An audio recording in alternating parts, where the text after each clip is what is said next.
नमस्कार दोस्तों, मैं जितेंद्र कुमार बायोलॉजी की क्लास में आपका स्वागत करता हूं।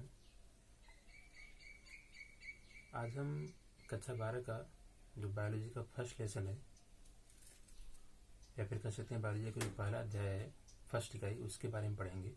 तो कक्षा 12 का जो पहला इकाई है वह है जन्म।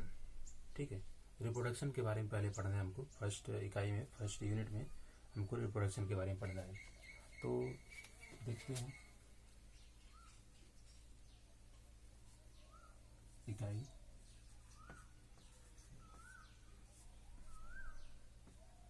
फर्स्ट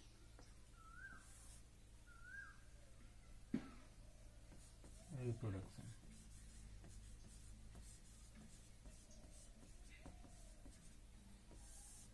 जन्म।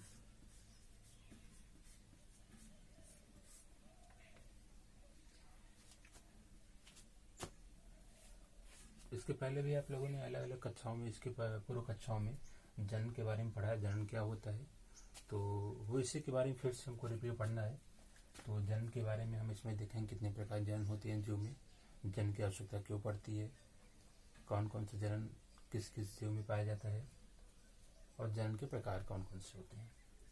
तो जो फर्स्ट इकाई है इसमें कई लेसन है। ठीक है, तो इकाई फर्स्ट में जो पहला लेसन हमारा है वह है आपका लेसन फर्स्ट, नाम इसका जीव में जन्म। जीव में जन्म।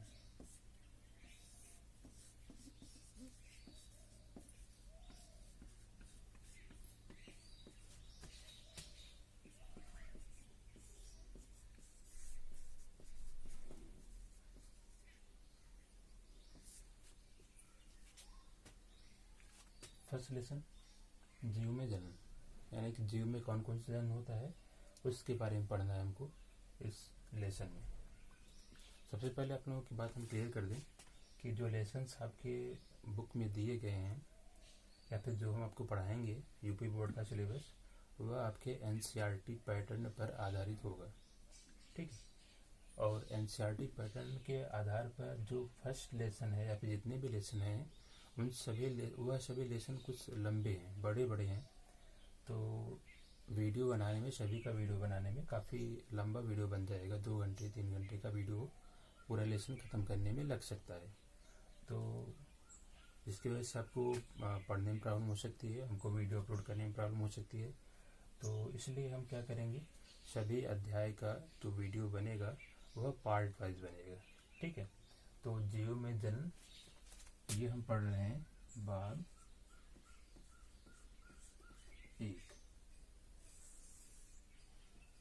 ठीक है, यानी कि जो फर्स्ट लेसन आपका है कक्षा 12 के बायोलॉजी का, जीव में जन्म, उसका ये हम भाग 1 पढ़ रहे हैं। सबसे पहले इस चैप्टर में हमको क्या क्या पढ़ना है या फिर सबसे पहले है क्या, उसके बारे में देखते हैं।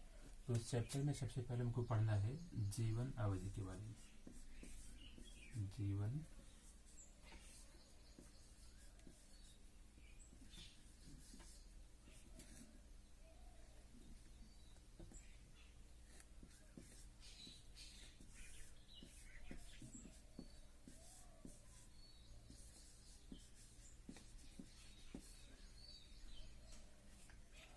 जीवन अवधि यानी कि लाइफ स्पेन।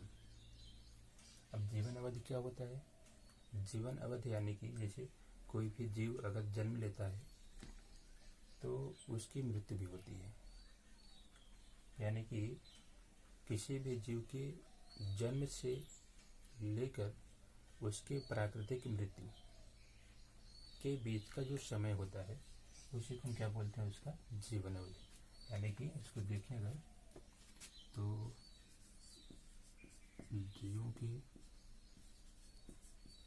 जन्म से प्राकृतिक मृत्यु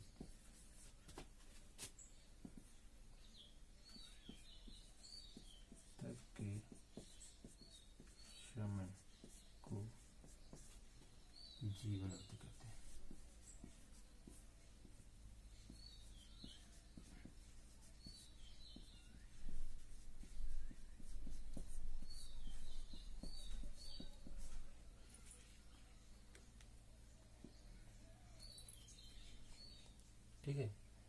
जीवनावधि क्या होता है? किसी भी जीव के जन्म से लेकर के उसकी प्राकृतिक मृत्यु, इसको ध्यान रखिएगा, ठीक है, प्राकृतिक मृत्यु, ठीक है। ऐसा नहीं कि कोई भी जीव है, जंतु है, एक्सीडेंट, किसी भी एक्सीडेंट में, या फिर कह सकते हैं कि किसी भी रोग के द्वारा वो क्या हो, समय से पहले डेड हो जाए, मर जाए, तो वह प्राकृतिक मृत्यु नहीं होगा। मतलब जन्म हुआ, जन्म लिया उसने, उसका स्वतः मृत्यु होना चाहिए, पूरा उसका जो आयु होती है वो समाप्त हो जाए, खुद के द्वारा मर जाए, न कि किसी एक्सीडेंट या फिर किसी न किसी रोग के द्वारा मरे, तो वो आपका प्राकृतिक मृत्यु नहीं होगा। स्वयं मरे, यानी कि कह सकते हैं पूरा उम्र बिताने के बाद अगर डेथ होता है तो क्या होगा? प्राकृतिक मृत्यु। यानी किसी भी जीव के जन्म से लेकर के प्राकृतिक मृत्यु के बीच के जो समय होती है उसको हम क्या बोलते हैं?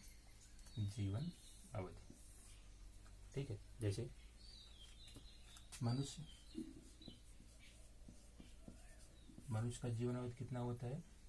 कुछ मनुष्य क्या होते हैं मानो, कुछ 50, कुछ 60, कुछ 70, कुछ 80, ठीक है, ऐसे ऐसे 90 तक भी कोई जिंदगी रहते हैं। तो एक एवरेज अगर देखा जाए तो एवरेज निकल के आता है 70 वर्ष, ठीक है। तो मनुष्य का जीवन अवधि कितना होता है? 70 वर्ष। उसी प्रकार से अगर हम बिल्ली का देखें, बिल्ली, तो बिल्ली का होता है लगभग आपका 30 वर्ष। वेल मछली का देखा जाए, वेल मछली, तो इसका होता है आपका लगभग 110 वर्ष, ठीक। तो ये जो भी लिखे गए हैं 70 वर्ष, 30 वर्ष, 110 वर्ष, ये जीवों के क्या है? जीवन अवधि है, ठीक है। तो ये हुआ आपका जीवन अवधि के बारे में। आगे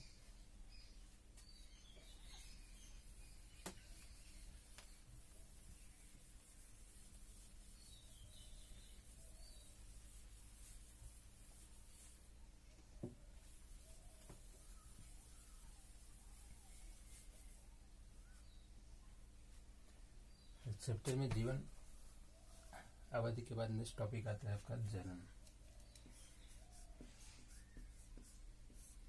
रिप्रोडक्शन,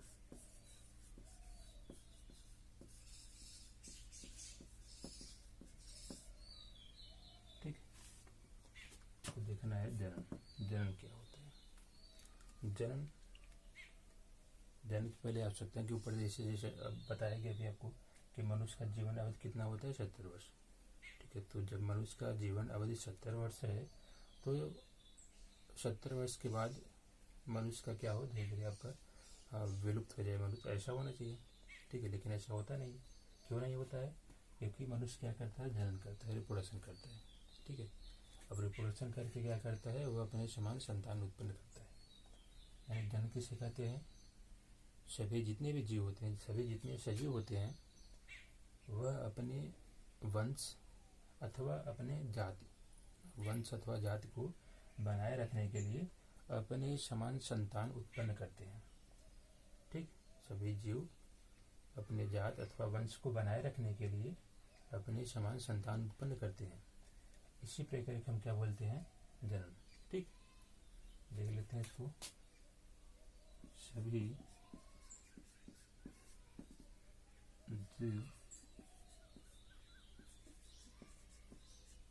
अपने वंश या जाति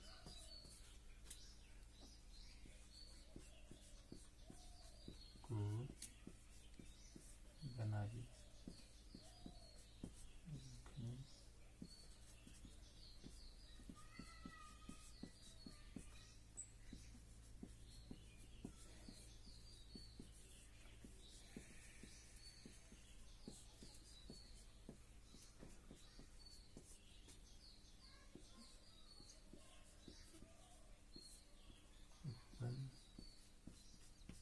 करती है। यह प्रक्रिया जन्म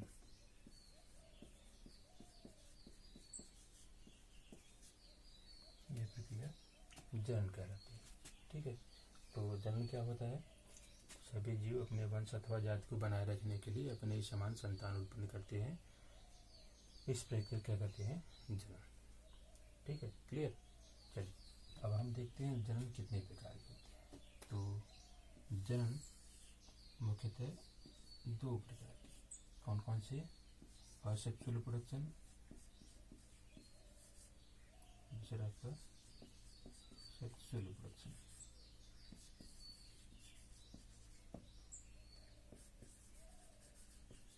ठीक है, यानी कि अलैंगिक जनन। दूसरा क्या है? लैंगिक जनन।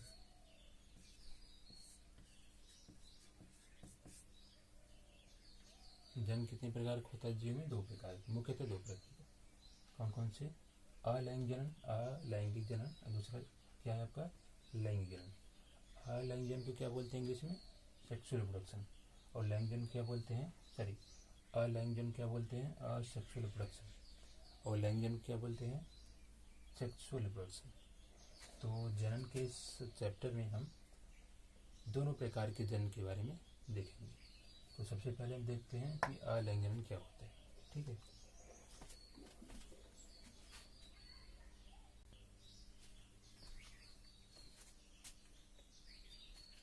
तो सबसे पहला आपका है अलैंगिक जनन।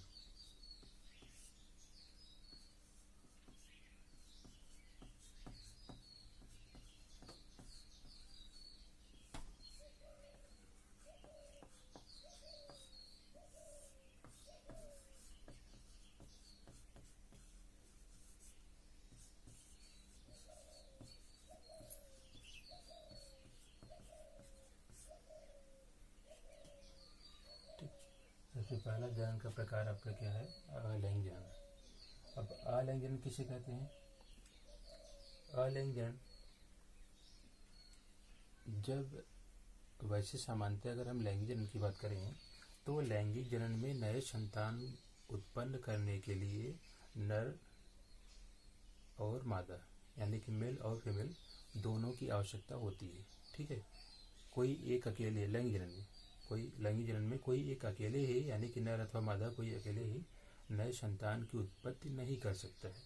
ठीक है, लेकिन अलैंगिक जनन में क्या होता है कि अलैंगिक जनन जो होता है इसमें नर अथवा मादा दोनों में से कोई एक अकेले ही संतान उत्पन्न कर सकता है। ठीक है, यानी कि अब अलैंगिक जनन कहते किसे है? जनन की वह प्रक्रिया जिसमें नर अथवा मादा दोनों में से कोई एक अकेले ही नए संतान की उत्पत्ति करता है। तो इस प्रकार के जनन को क्या बोलते हैं? अलैंगिक जनन। ठीक है, यानी कि जब नर या मादा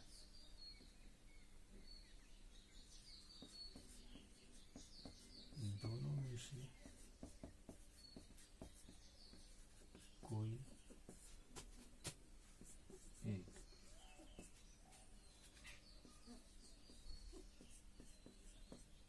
अकेले ही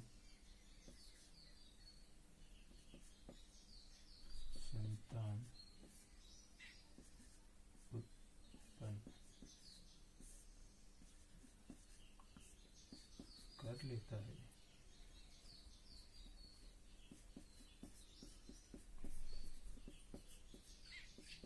तो इस प्रकार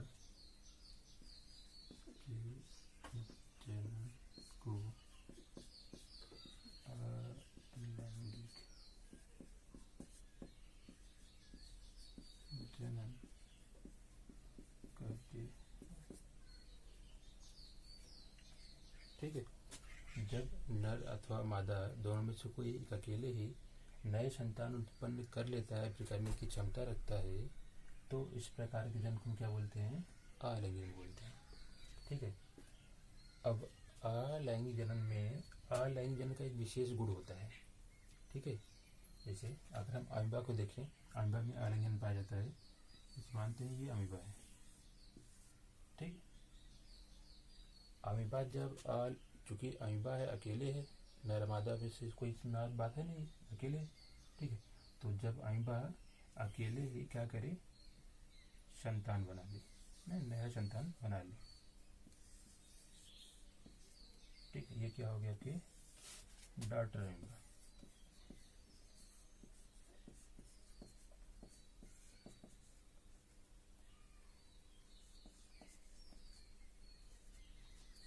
ठीक है, अमीबा देख रहे हैं, नए अमीबा, छोटे छोटे अमीबा बना रहे, संतान बन रहे, संतान अमीबा बना रहे हैं, तो इसे जनन को हम क्या बोलेंगे, अलिंगन।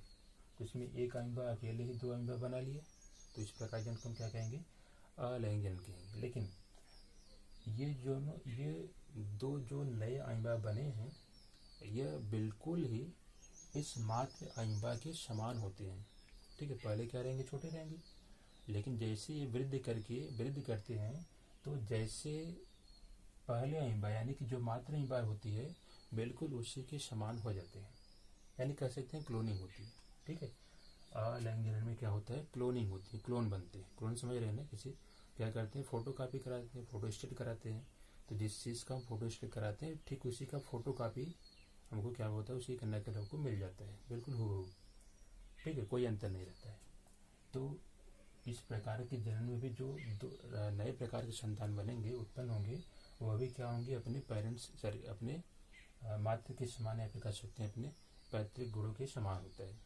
ठीक है, तो कह सकते हैं कि अलिंगन एक क्लोनिंग प्रक्रिया है। कौन सी प्रक्रिया है, क्लोन प्रक्रिया है। इसमें क्लोन बनते हैं, हूबहू कापी बनते हैं। ठीक है, तो ये हो गया अलिंगन। अब हम देखते हैं अलिंगन के प्रकार।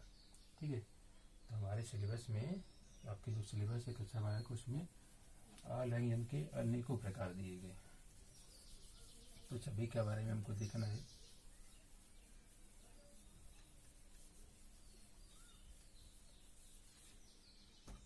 ठीक है, देखते हैं टाइप्स ऑफ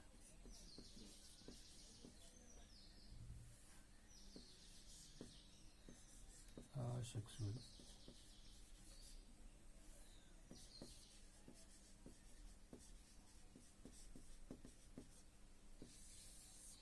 अलिंगन के प्रकार। कौन कौन से प्रकार होते हैं, देखिए, अलग अलग जीवों में अलग अलग प्रकार के अलिंगन हो सकते हैं, फिर होते हैं। कौन कौन से हो सकते हैं, देखते हैं सभी को। सबसे पहले देखते हैं बाइनरी फिगर।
आपका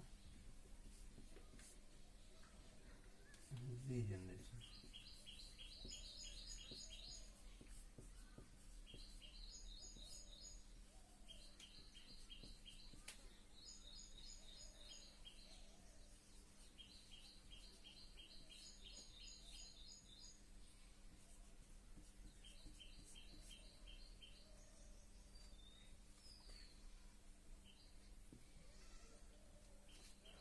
तो ऑयल इंजन मुख्यतः 5 प्रकार के होते हैं। पहला आपका बाइंडिंग फ्यूजन विभाजन द्वारा, दूसरा है आपका बडिंग मुकुलन द्वारा यानी कलिकोत्पादन द्वारा, उसी का हिंदी नाम दूसरा कलिकोत्पादन। तीसरा है फर्मेंटेशन यानी खंडन द्वारा या फिर विखंडन द्वारा। चौथा है स्पोरुलेशन या फिर स्पोर फॉर्मेशन यानी कि बीजाणु निर्माण द्वारा। पांचवा है रीजनरेशन यानी कि पुनरुत्थान द्वारा। ठीक है, सबसे पहले देखते हैं बाइंडिंग फ्यूजन।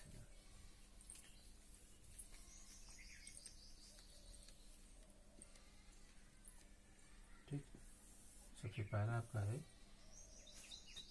बाइंडिंग फ्यूजन यानी कि द्विविभाजन द्वारा। ठीक है, तो आज के लिए बस इतना ही, लगता है पर्याप्त है। तो वीडियो को पूरा देखें, कहीं से स्किप न करें, नहीं तो कुछ छूट सकता है, भविष्य में आपको प्रॉब्लम हो सकती है। ठीक है, तो पूरा वीडियो देखा कीजिए, भागा भागा के मत देखा कि स्किप करके मत देखा कीजिए वीडियो। ठीक है, और जहाँ तक हो सके अपना नोट्स वीडियो की सहायता से बनाते चलें। और अधिक वीडियो के लिए आप मेरे YouTube चैनल पर भी जाकर इसे देख सकते हैं। ठीक है, मेरा YouTube चैनल है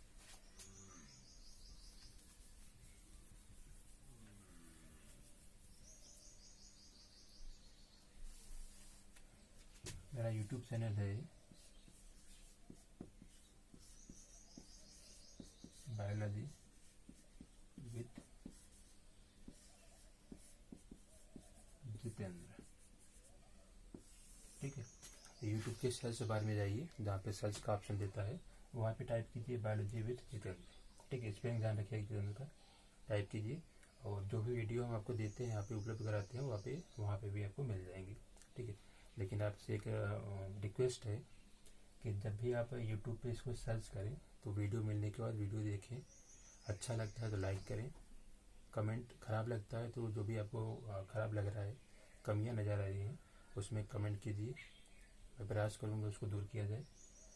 चैनल को सब्सक्राइब कीजिए और घंटी वाला बटन दबाना ना भूलें। ठीक है, तो प्रत्येक कक्षा के लास्ट में प्रत्येक जो क्लास चलेंगे हमारा वो पार्ट वाइज चलेंगे हमेशा, क्योंकि ये बड़े बड़े हो जाते हैं। और प्रत्येक कक्षा के लास्ट में, प्रत्येक क्लास के लास्ट में हम कुछ क्वेश्चन आपसे पूछेंगे जो कि उसी दिन के वीडियो में आपको मिलेंगे। ठीक है, अगर आप अच्छे से वीडियो देखे रहेंगे, समझ के देखे रहेंगे, ठीक है, एकाग्र होकर देखे रहेंगे तो आप उसका आंसर दे सकते हैं। तो आंसर देने के लिए आप कमेंट में जा कर के आंसर दे सकते हैं। सबसे पहले आज का सबसे पहला क्वेश्चन बताइए, जीवन अवधि किसे कहते हैं? लाइफ स्पैन जीवन अवधि किसे कहते हैं? ठीक, पहला क्वेश्चन। दूसरा क्वेश्चन क्या होता है? दूसरा क्वेश्चन सुनिए, जनन किसे कहते हैं? ठीक, जनन किसे कहते हैं? तीसरा और लास्ट क्वेश्चन है, मनुष्य का लाइफ स्पैन यानी कि जीवन अवधि कितना होता है? ठीक है, तो आज के लिए बस इतना ही। नेक्स्ट डे अगले वीडियो में इसी के आगे फिर से मिलेंगे, तब तक के लिए नमस्कार।